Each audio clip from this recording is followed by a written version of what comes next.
that underpins a just and democratic society. We must, therefore, be efficient and do much more with the limited resources at our disposal. This calls on us to deploy technology in inventing and innovation or innovating competitive solutions and pathways out of our challenges. Because we must not only catch up, but also compete relentlessly with the best in the world, we have to scale up our engagement with the science, technology, and innovation space, especially among our young people.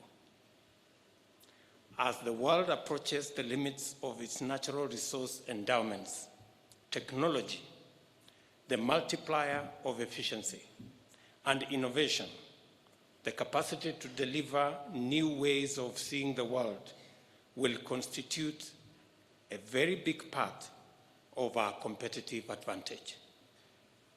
Science, therefore, is going to firmly rule the future, and we have to be ready to adopt this continuously changing world. What I have seen here today gives me reason to look to the future with optimism. The level of commitment shown by participating institutions and the teams of exhibitors is encouraging. I am impressed by the school heads and teachers who championed, mentored, and prepared the young scientists to compete in this exhibition.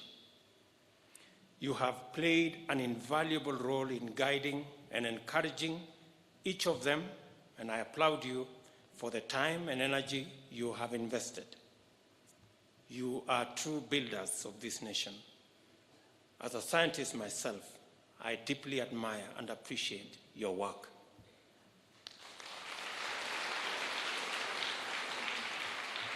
The stands I had the privilege to visit displayed incredible feats of imagination and application, and the confidence and intelligence of the young scientists is equally admirable. The quality and promise is visible. The large number of exhibitors, as well as the variety of what was on offer, is also highly commendable. 220 items by 165 institutions from every part of Kenya, including 14 special needs schools, is compelling evidence of a nation whose young brains are ready to rule the future. This is what your theme, making science, technology, engineering, and mathematics accessible to all, means in actual practice. I am happy to observe, therefore, that with this type of dedication, our national transformation is on course, and we can look forward to groundbreaking discoveries by our own young scientists. Sustainability challenge to every ambitious idea has always been to ensure that the talent discovered in this exhibition is supported to succeed. A few years ago, there was uproar when I suggested that Kenya needed a lot more scientists and fewer historians.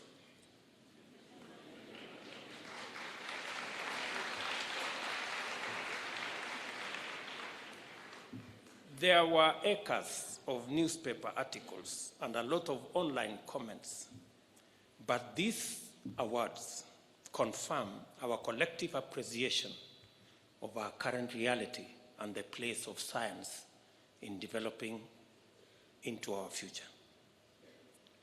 We need more science in our country. We must develop a bigger interest in STEM courses to change the development trajectory of our country. History, anthropology, and any other social science are not unimportant, nor are they useless. That is not my view. My point is, we have a disproportionate focus on the arts and social sciences, which do not speak to the core of our development agenda. And the numbers bear me out on this point. As per the State of University Education in Kenya report of 2016, only 1 in 4 university students is taking a STEM course.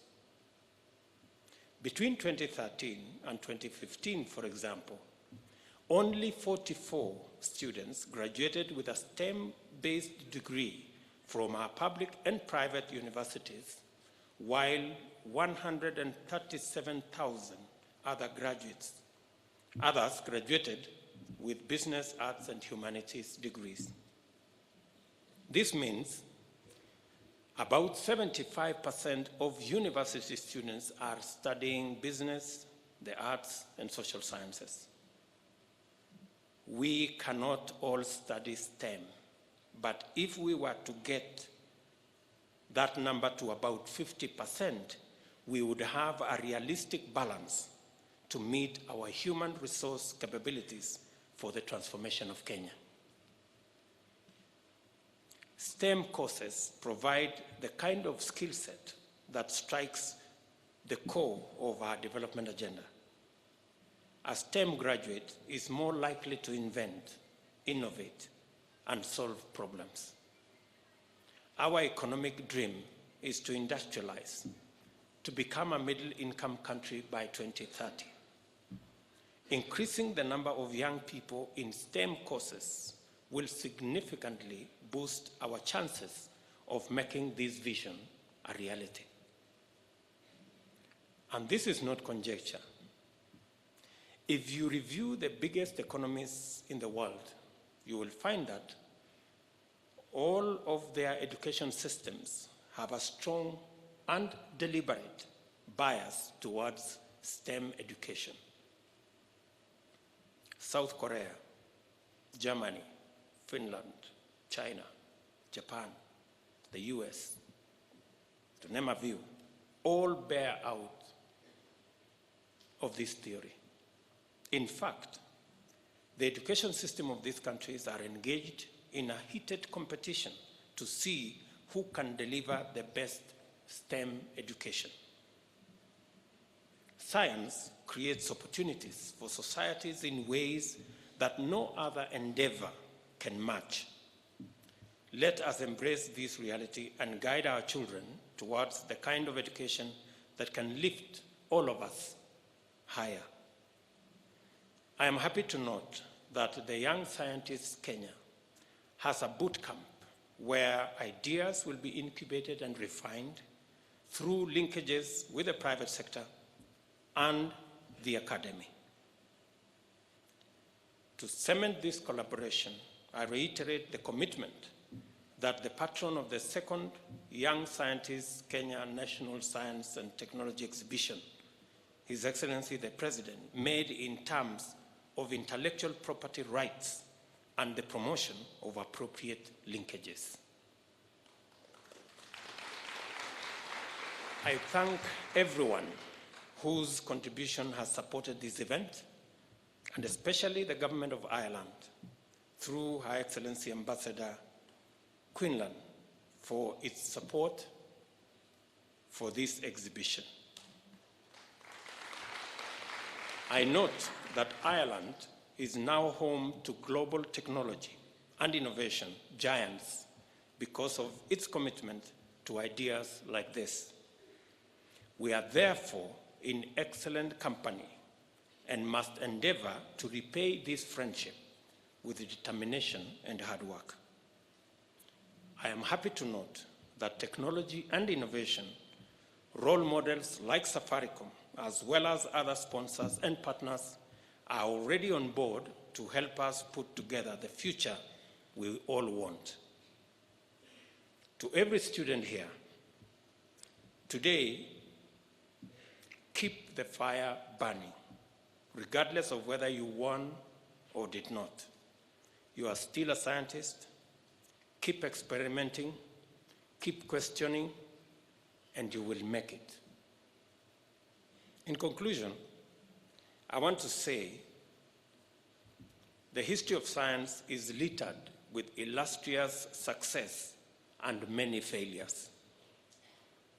Isaac Newton, Albert Einstein, Thomas Edison, Graham Bell, all the trailblazers we honor today also left behind a trail of failed experiments and unsuccessful projects, because that is the reality of the scientific process. We excel in trial and failure on the journey to innovation and success. I am particularly pleased to hear that so far 5 enterprises have developed from projects presented in the first edition of this forum held last year. And I want to say congratulations to those. And maybe just to say one last thing, that as has been said, we are running shortly out of the natural resources that we have of oil and all the other natural resources. And progressively, and especially for Kenya, Kenya has distinguished itself that the biggest single resource we have is our human resource. In fact, if you look at the numbers, our foreign exchange coming from remittances of our brains and human resource outside this country has already overtaken earnings from coffee, earnings from tea, earnings from horticulture, and therefore the single biggest resource we have that earns foreign exchange for Kenya is our brains. And that tells you the place of human resource in Kenya. And because human resource is important, to sharpen human resource, education and training is at the center of that sharpening. And therefore, the type of education, the quality of education, accessibility of our education system to as many kids, as many students, as many people from all walks of life is important and is central to our success. And as a result, I want to encourage all the stakeholders in our education space to work not at cross purposes, but to work together and to support the policy direction that we have taken of ensuring that our education responds to the needs and the requirements of our development paradigm and trajectory. I know there's been back and forth arguments about our competence-based curriculum. I want to encourage all, having been Minister of Higher Education myself, that is a direction we can no longer negotiate about, because that is the direction that holds our future.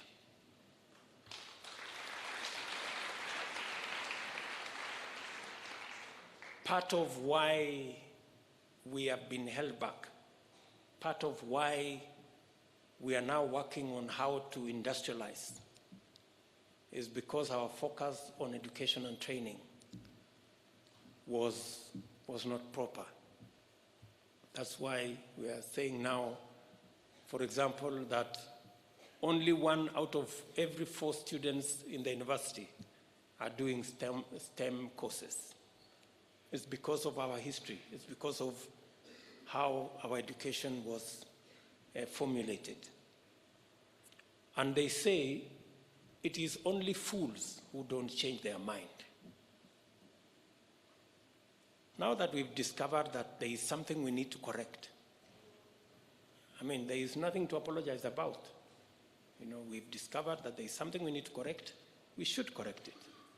And I want to tell Professor Makoha and your team that you have the support of the entire government in ensuring that competence-based education, the whole training of our human resource is aligned to our requirements, our human resource requirements that will facilitate our Big Four program, Vision 2030, and the overall development of our country. We have been told,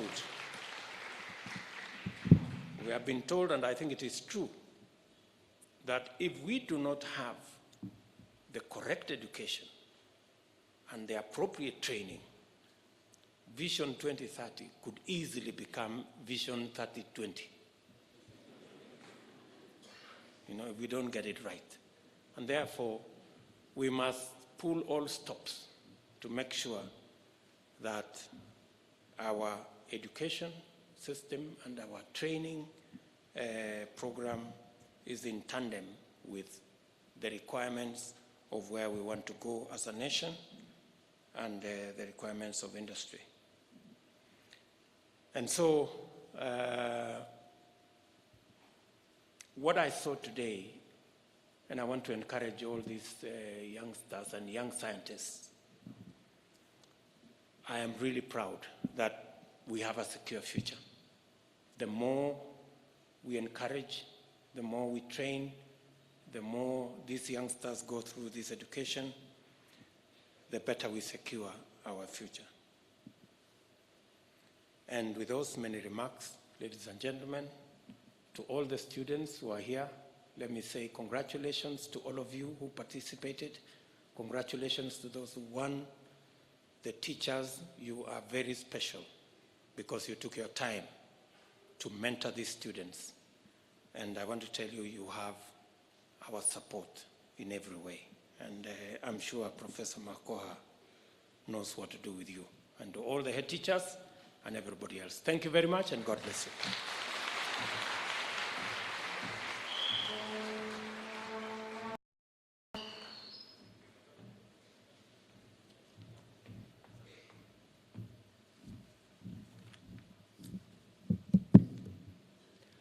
YSK, YSK, YSK, YSK, YSK, YSK. Another round of applause for His Excellency the Deputy President, Dr. William Ruto. At this point in time, of course, you can feel the tension in the room. You can cut it with a knife right now because so many people have put their best foot forward, have spent sleepless nights trying to put those projects together, and now is literally when the rubber meets the road and when you get to know just how good your project is matched against the rest. But before we get to that particular point in time, we have an entertainment piece, and Moi Girls Secondary School Nairobi is going to be performing for us that particular piece. So put your hands together for them as they get on stage. Tafadhali. Asante sana.